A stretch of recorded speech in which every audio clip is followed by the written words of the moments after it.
to a brand new kid.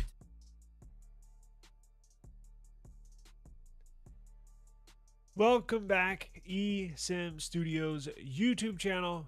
We are live on this Friday afternoon / evening. It is April 24th, 2026.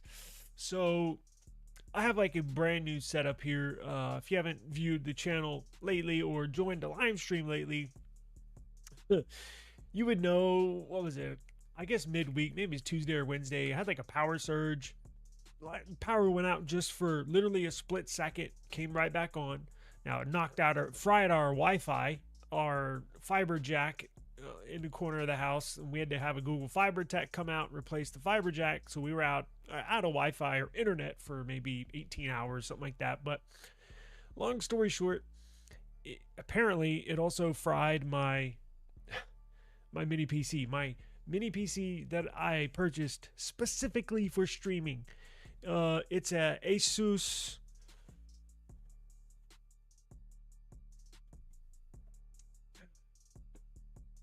It is an Asus. The text might be backwards, I see. Asus. You know what? I wonder if I can change that in the settings. Let's see. There we go.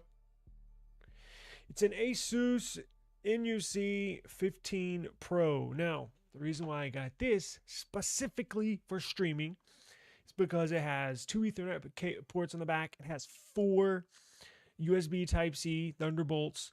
It has 2 HDMI outputs, and it has 2 USB Type-A 3.2 inputs. So I can I don't have to have adapters. I can just plug everything right into this thing. Apparently it fried that too.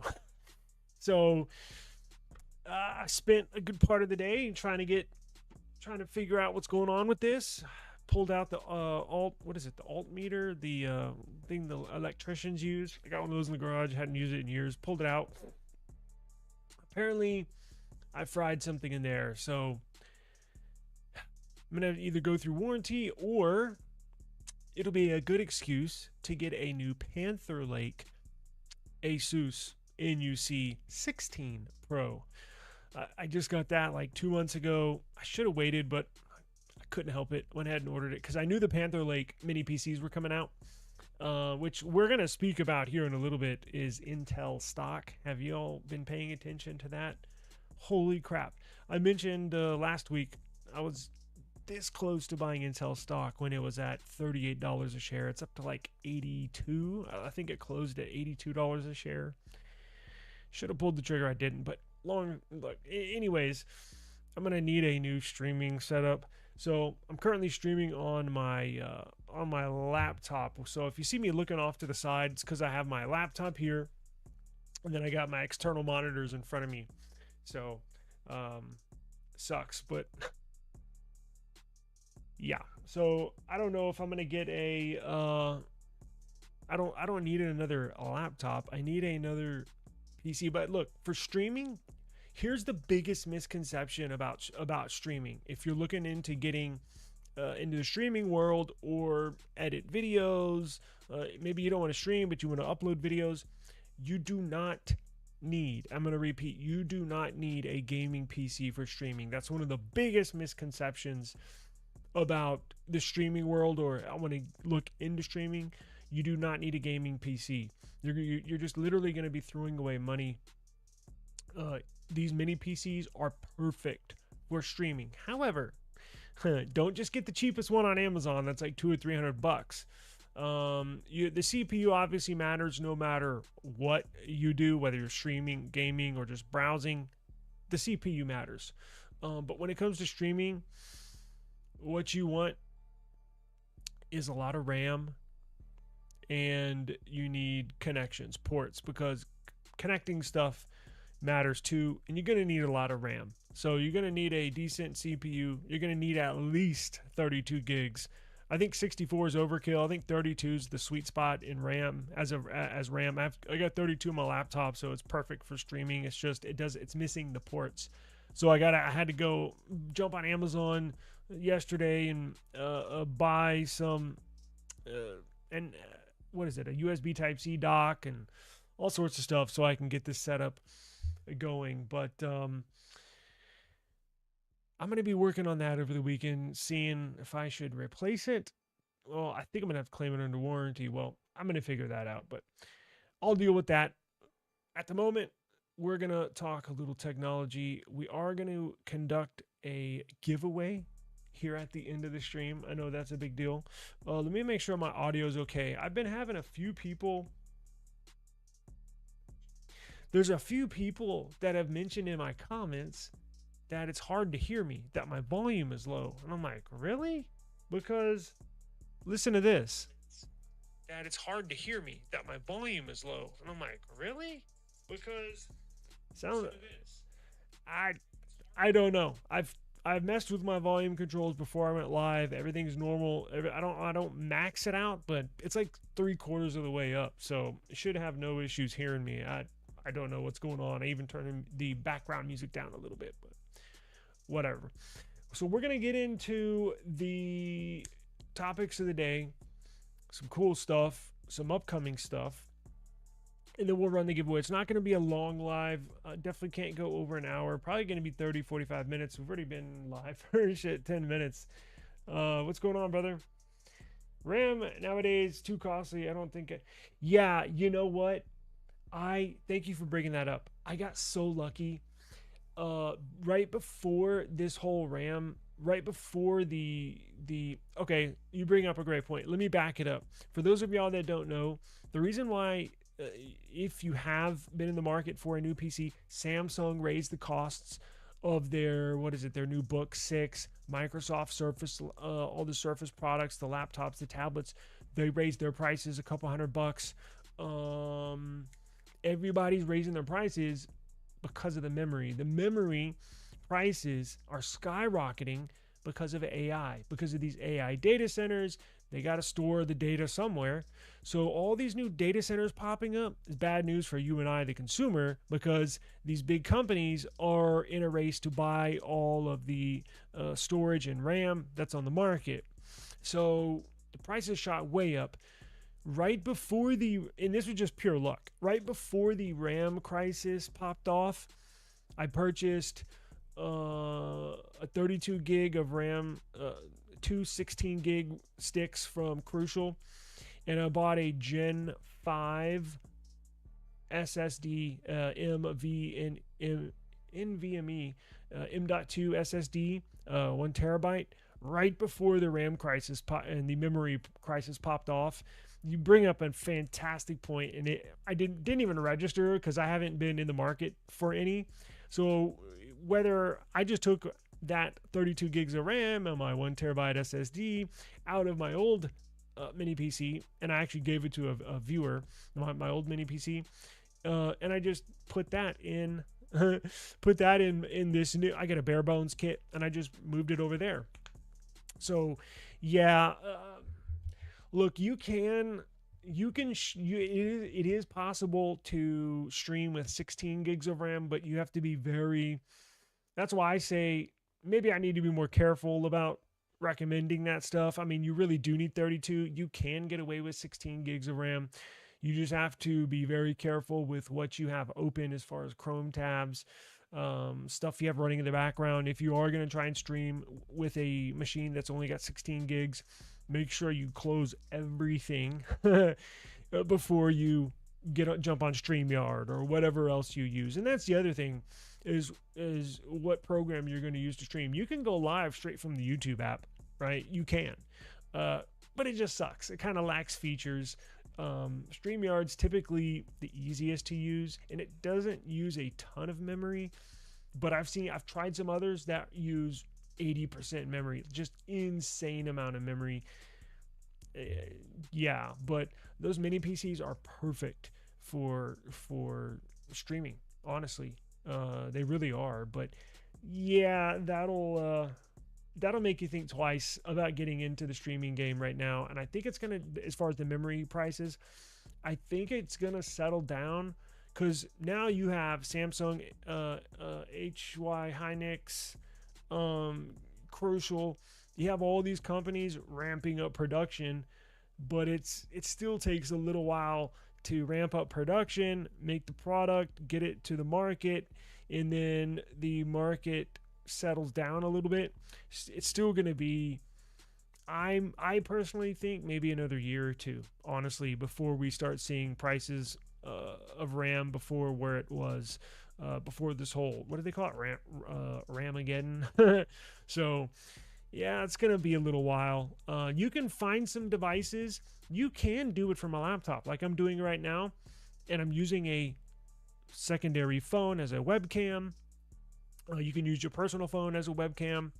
Um, I would look for a used device, used Windows laptop that has 32 gigs of RAM. That's probably the best way to do it. And I would either choose an Intel or AMD processor. I've dabbled with the Snapdragon X Elite and X Plus CPUs on a couple of laptops, but that was when they first came out. I actually bought a Samsung Galaxy Book 4 Edge. I actually made a video about it. I used it for about one day. Literally the next day after I bought it, wouldn't turn on. So I didn't really have any experience with it. Technically, it should run fine. If it can run Chrome, you can stream. But there's what else? I used it with a Snapdragon X Plus CPU. The Book 4 Edge was an X Elite. The HP OmniBook X had the Snapdragon X Plus, and that did fine. Of course, I only used it for a little while as well. Didn't really get a whole bunch of streams on it, but let's see here. I have a 32 gig RAM, but it's only a MacBook Air. I thought I mainly for perfect balance, lots of RAM, portability, stability. Yeah, that's a really good way to future-proof your product. If you're gonna buy a product and you're going to potentially use it for the next 3, 4, even 5 years, you got to get 32. I mean, with everything, the way things are going, I know that's hard to say and recommend during this time, but you're not going to have any issue. There's nothing worse than being limited in something you want to do or need to do for work, and then you can't do it because you're limited by your machine's performance. Nothing worse than that feeling. So, even if stuff's expensive, just hold out. If you don't absolutely have to get something, just check Facebook Marketplace every once in a while. Check OfferUp every once in a while and see if there's any good deals. No rush. I was also lucky enough to get a 16 gig 512 1 + 15. Oh, nice. For only $900 right before the RAM crisis. Random access memory, yes. Samsung laptops are aesthetically pleasing, but I feel there's something missing to make them perfect. See, I got into Samsung laptops and it was a very quick exit.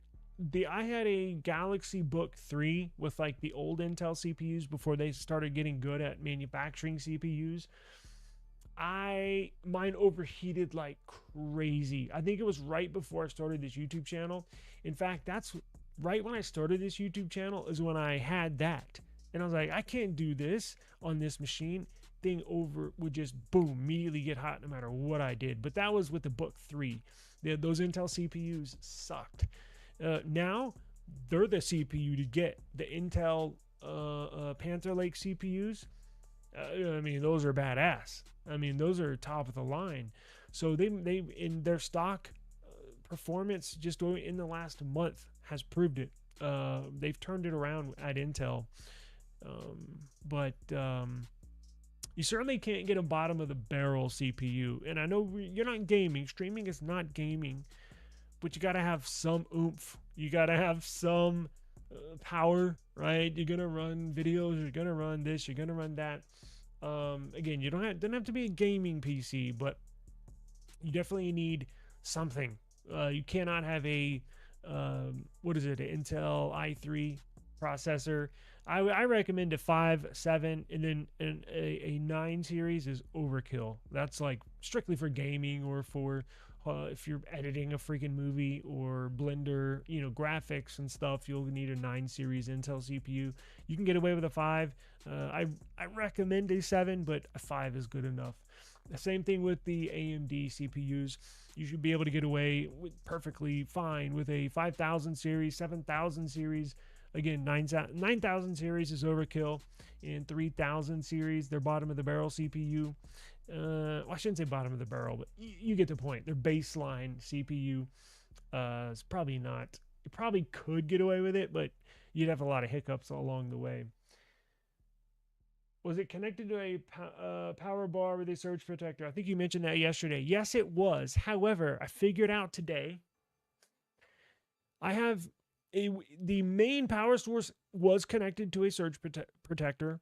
However, and I'm using it now, or else I would show you, I have a external Type-C dock, Thunderbolt dock, where I can, one end goes into the PC, the other end has a bunch of Type-C ports on it. Now, that Type-C port, you can actually, on the other end, you can plug in a power source. So like on my laptop, I can plug that in, have extra Type-C ports, and then I can power my PC through that dock. Here's the problem. Well, maybe the problem. I had that same dock plugged into my mini PC with the power source. Now, I needed that power source on the other end because some of my connections I have here, microphone, lights, stuff like that, would only work properly if I had a power source plugged in powering those units, those ports. So I'm wondering if that power surge, if the surge protector worked, right? But I wonder if the surge came in through the other end, because that was plugged into a power source, not a power surge power source, if you get what I mean. So I don't know. That's what I was, because I couldn't figure it out, and I was like, well, I wonder if that has something to do with it. I don't know. I'm not going to say it if and when I do a warranty claim. I'm not going to say that. I'm going to say, I don't know, it's plugged in and just wouldn't turn on one day, something like that. I'll probably claim warranty this weekend, and I'll see if I can get my money back so I can go buy the new Intel. Excuse me. Yeah. The new Asus. They took over Intel. Remember the Intel NUCs back in the day? Intel sold that NUC brand, their mini PC brand, to Asus. So now, and I love the NUCs because it's like having a Pixel. If you buy a mini PC from, and we're talking about these little boxes, they're like this big, those mini PCs that come in it's like the size of a Apple Mac Mini, like that size, just runs Windows. But if you buy any others from any other companies, Geek.com or any of the other companies, they come with bloatware on it. And quite frankly, there's some Chinese companies that have some mini PCs with really good prices, but you got to worry about the back end, about a back door in them. So that's why I like to buy it straight from Asus.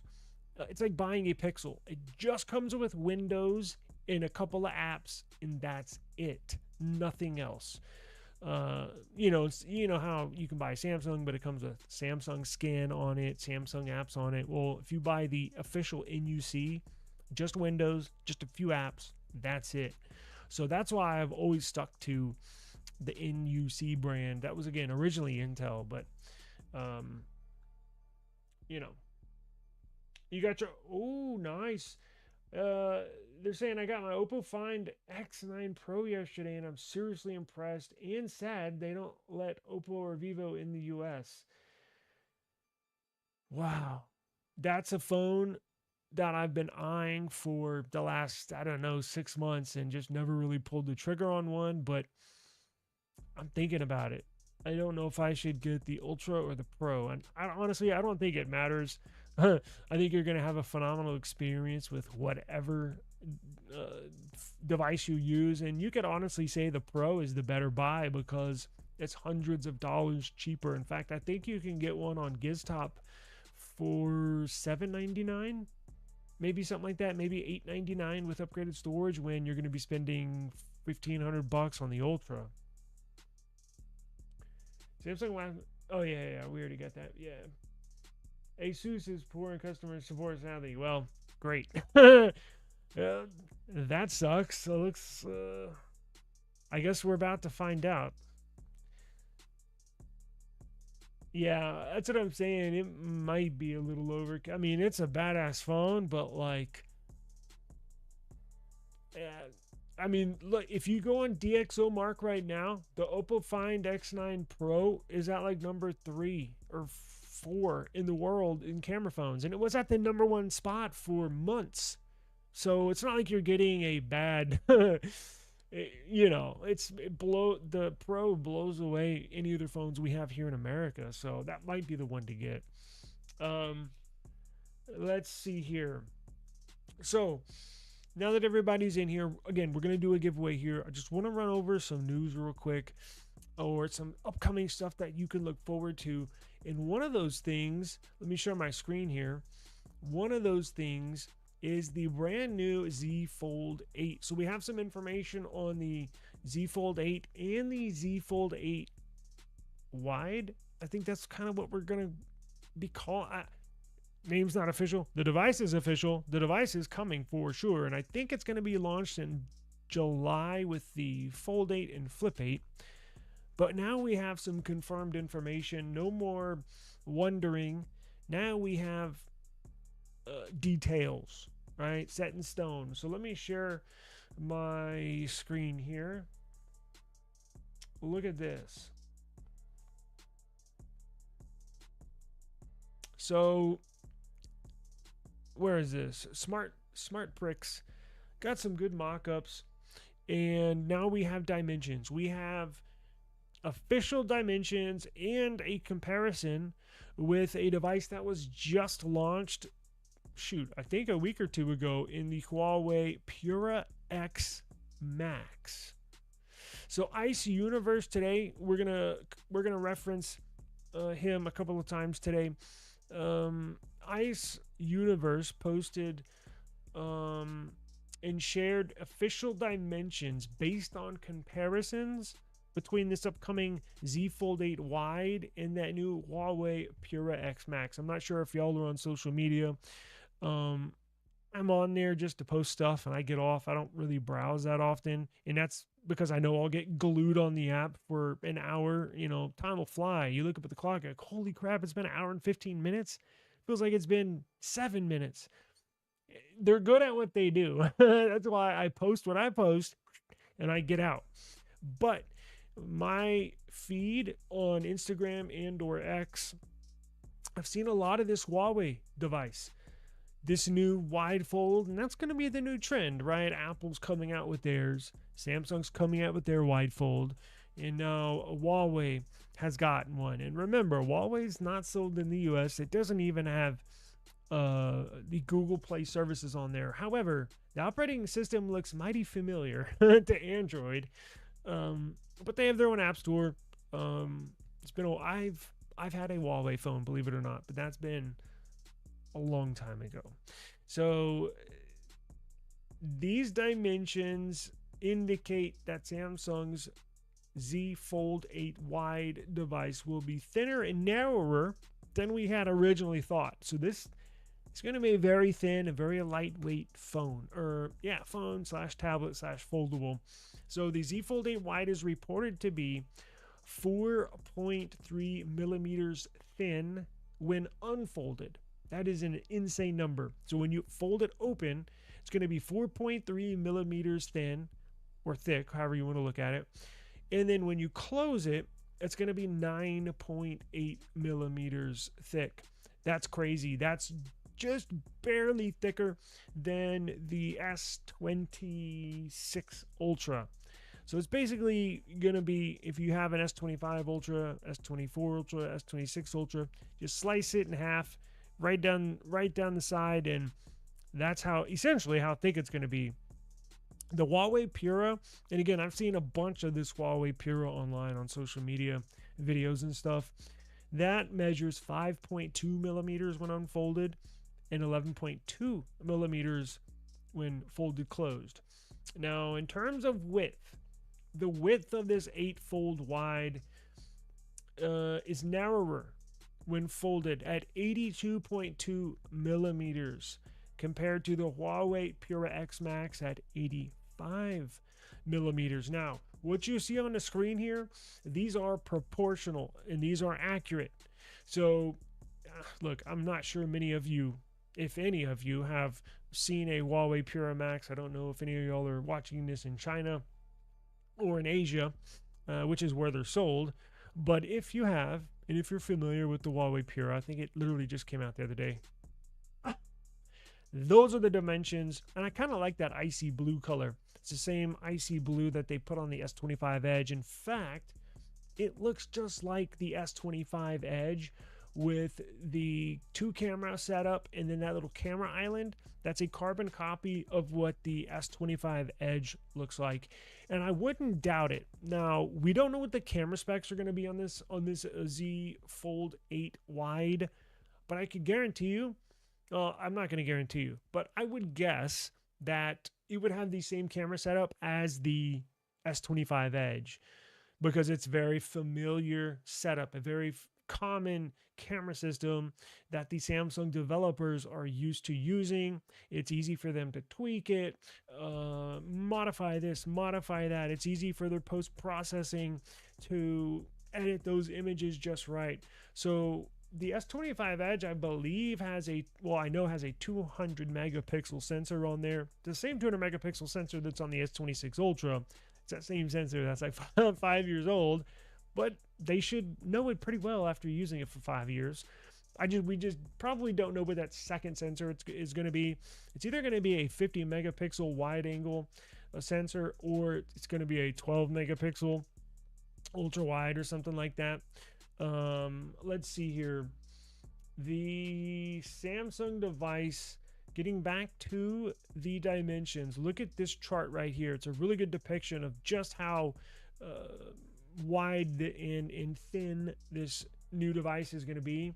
It's also expected to feature a 4x3. This is I don't want to say it's perfect because everybody has preferences, but when it's folded open, this thing's going to be a media consumption wizard. Like, this thing's going to be awesome for consuming media. And the other cool thing is, if you want to, so when you fold it open like a book, it's going to be wide, remember?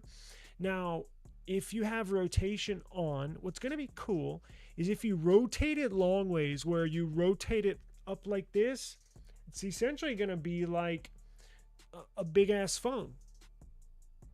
So if you want the phone experience where it's long and tall, you can scroll your social media like a regular phone. If you want to watch a Netflix, eSIM Studios live stream, you can rotate it back sideways and have a nice 4x3 inner display ratio, which is closer to a classic tablet shape compared to the Huawei Pura X Max. That has a 4.24x3 inner display ratio. Now, these dimensions, they essentially suggest that Samsung's new wide foldable will offer improved portability over Huawei. The Galaxy Z Fold 8 Wide is part of Samsung's planned 2026 foldable lineup and is anticipated to launch at the company's July 2026 Unpacked event. You're going to be getting the Flip 8, the Fold 8, along with this wide version. And I think you're going to get new wearables as well. I'm trying this new one. It's girly, though. It's the Samsung Fit 3. It's in a stupid sent me a stupid rose gold color. But you're going to get new wearables from Samsung in July as well. So I think you're going to get a new watch, maybe a new Ultra watch, stuff like that. So big Unpacked event this summer for Samsung for sure. We don't know what the price is going to be. I hesitate to question or ponder on the price point. I have no idea where they're going with this. Is it going to be more expensive than the Z Fold 8? Is it going to be less expensive than the Z Fold 8? I can certainly see it being more expensive than the Z Fold 8, kind of like the Trifold, not that expensive, but I think they can ask for a more premium price for that package because it's a limited edition item. Look, we don't know if they're gonna continue this line on this wide fold. Like, is there gonna be a wide fold next year, Z Fold 9 wide fold? Is there gonna be a Z Fold 10 wide fold? See what I'm saying? Or is this just gonna be a one-off like with the trifold? Because I would be more likely to buy it if it was a continuation product. I'm going to be honest with you. I don't want to buy a one-off product. For one thing, Samsung did not offer insurance on the trifold. I don't like, if you get a foldable, you absolutely have to get insurance. I've had, I think, every flip series ever made. Never had a fold, but always had a flip every single year. Insurance, because they are delicate. And something will pop up at some point, and you want to be covered. If something happens, you want to get it fixed ASAP. And I just don't see buying a foldable without insurance is just a no deal for me right off of the bat. So if they don't offer insurance, I know you can go get third-party insurance. I know that, but it's always easier. It's always easier to deal with when you have Samsung insurance, right? Or Apple insurance, right? It's just, I hope they make this a continuation thing, and I hope they offer insurance. Now, if it sells out and there's high demand for this, I think they will make a second gen, meaning if it doesn't get good sales and they have a lot in stock over the next couple, 3-4 months after launch of this, I can see them saying, nah, it's just not worth it. Good idea, but the market's not ready for this. But if they sell out like with the trifold, they sold out of that thing. Now, Samsung is designing a second gen trifold. So you could see Samsung kind of putting this out there as a test unit. But my expectations is that it is going to sell out. I think in the long run, if they continue with this wide fold, you will see this sell better than the Samsung Galaxy regular fold. I believe that. Now, I don't know if it's going to have stylus support. I hope it does, but they took it away from the Fold series with the Z Fold 7. So I can certainly see them selling more of these, but I think it would sell a lot more if obviously they continued this model year after year. But if they can provide stylus support like on a tablet, I think that would do wonders for them. Now, I know they removed the stylus support from the regular Fold series because they can actually make it a little thinner. They don't have to put that special digitizer under the foldable display that picks up the tip of the S Pen. They removed it because they wanted to make that Z Fold 7 as thin as possible. Well, I'm okay adding like 0.1 millimeters to the thickness if it'll support a freaking S Pen. You see what I'm saying? Like, I just, I really, really want this to do good. I really, really, really want them to sell a lot of these. And I think I would enjoy this wide fold more than the regular fold. The reason why I haven't bought a regular foldable, I just don't like the dimensions. I just don't like I just haven't found one that I like, you know? I like the flips because it takes me back into the day when I was 18 and had a flip phone. But the regular foldables, I just can't get into them. I don't know. Everybody's different. And they never appealed to me. So, but I do like this wide fold because it opens up wide. I think that's the thing. I don't want something that opens up tall. I want something that opens up wide like a tablet.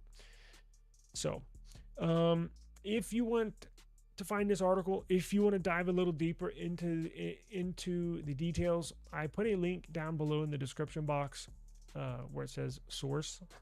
It's a Google's doc. I enabled access for anybody to view it, not edit, but to view it and be my guest. I got that story, and I also got the next story rolling right into the Z Fold 8. So we also got some news in regards to the Z Fold 8, believe it or not. And Samsung is going to actually make the hole punch smaller. Because remember, in this going into the Z Fold 7, they took away the S Pen support. Now they made it razor thin, but they also made a bigger hole punch. And it doesn't really bother me, but I know people personally that it really bothers.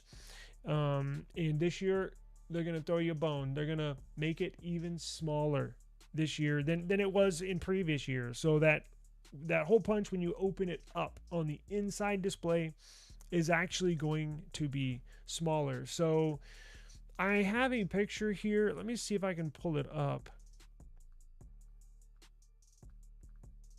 Let me share. Damn.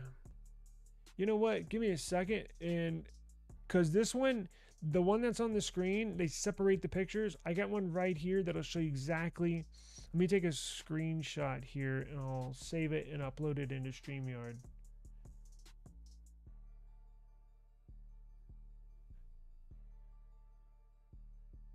It gives you a good example of just what this is going to be.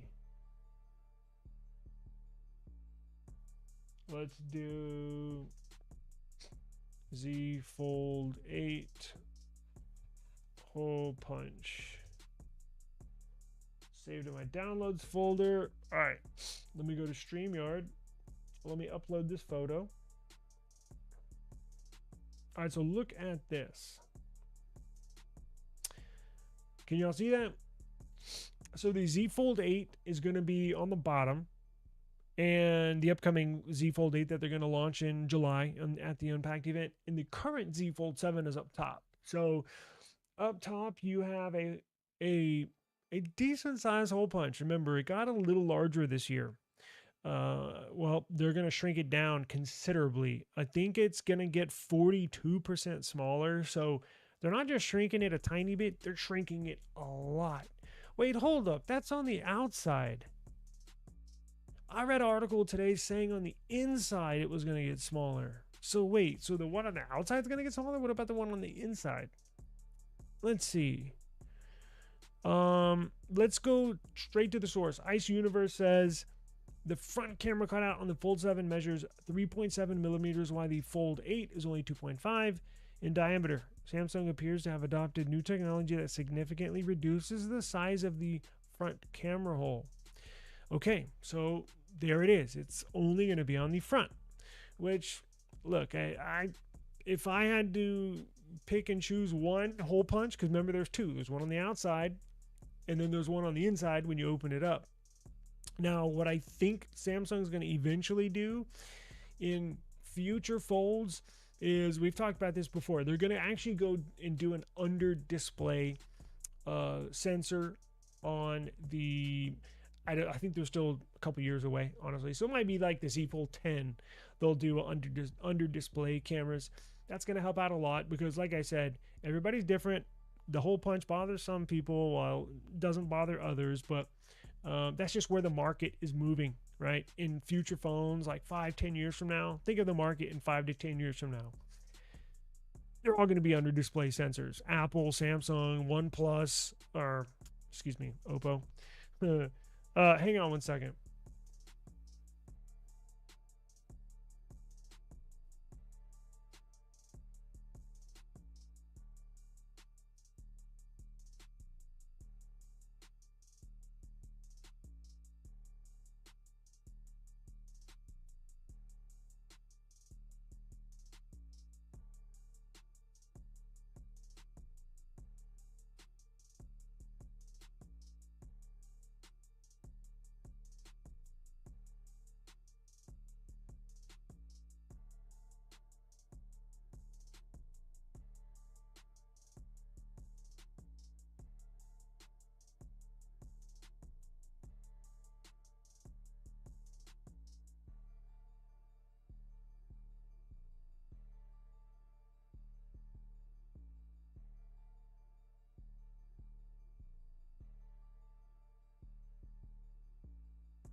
Sorry about that. That was my wife, and I must go.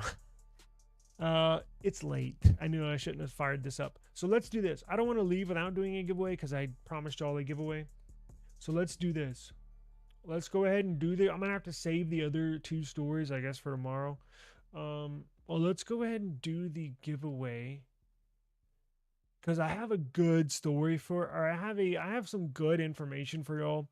Um, or if you want to take a sneak peek, go down in the description box and click source, and then you'll be able to see the two stories we had on, and then the two we did not, which I'll probably save for tomorrow. I know I'm gonna save the Apple iPhone story for tomorrow because that's gonna blow people's minds. I can't wait to see people's faces when the iPhone 20 comes out. It's gonna be insane. So let's do this. Let's go ahead and run a giveaway. I want you to type in, hey, what's up, A-Dub? Appreciate you joining me, man. Thank you. Let's do this. Go enter in the chat hashtag gift, and I'll do a giveaway right now, right this second, because I got to get off of here. Do hashtag gift, hashtag gift.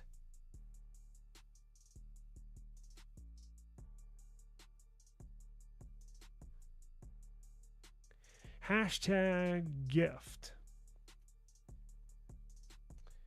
Yeah, what's up with that? Make sure y'all hit the likes for me. I would appreciate that. Thank you.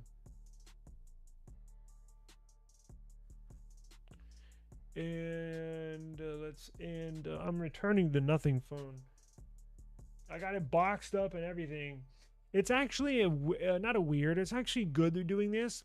They make you video record everything and send them the video before they can approve your return. That's good. Like, because they're a small company, they can't afford to get scammed or for people to send them a busted up device.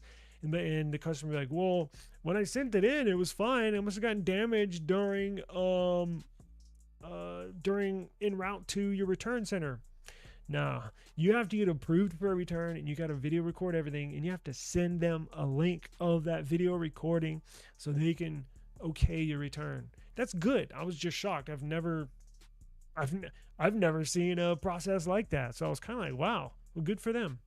So my network is still jacked up on the nothing phone. It's ridiculous. So, all right, let's do this. Y'all ready? No, not through Amazon. I just threw it in an Amazon box because I got so many here. No, not through Amazon. I don't even know where the return center is. Hopefully it's not in England. Okay. Let's do this. Y'all ready? Hang on a second. We're going to run it.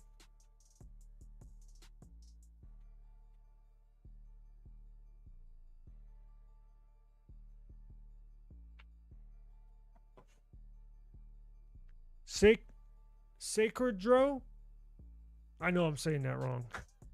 I apologize. You're the lucky winner. Congratulations to you.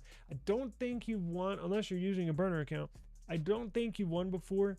But what I want you to do, congratulations to you. Email me. I got to get off here, but I'll get with you on the back end and send you a Cash App or send you an Amazon gift card. I can email you an Amazon money in minutes. So email me, esimstudios@gmail.com, esimstudios@gmail.com. I'll get with you on the back end, and I'll send you your bread ASAP. But give me a few minutes because I think I got to go get dinner. But I do appreciate, it's the first time. Sweet. Well, congratulations to you. Thank you for joining us. And don't forget to subscribe. Join us tomorrow. I'm going to hit those two stories that I missed out on today, and I got some other good stuff in store for us tomorrow. So I hope everybody has a safe and enjoyable Friday evening, and I will see you all tomorrow. Peace out.